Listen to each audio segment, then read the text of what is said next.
All right, let's look at distinct or real roots. A quadratic equation is said to be distinct or real when b squared minus 4ac is greater than 0. Now let's solve an example.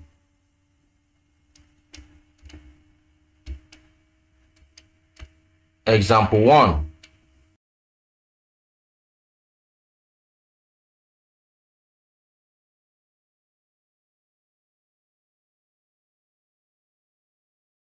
Find the nature of the roots of a quadratic equation.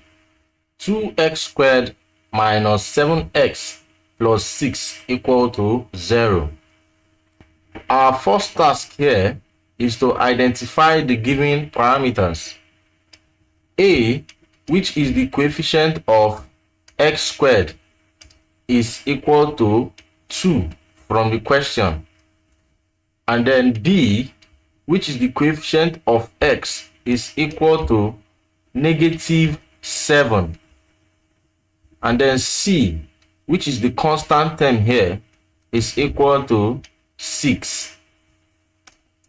Now let's substitute into the equation. Remember, b squared minus 4ac must be greater than 0. Now if we substitute, we would have negative 7 squared minus 4 multiplied by 2 multiplied by 6. Negative 7 squared gives us 49. And then minus 2 multiplied by 6 is 12.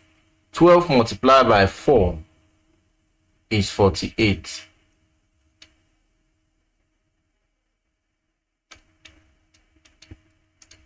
So 49 minus 48 gives us 1.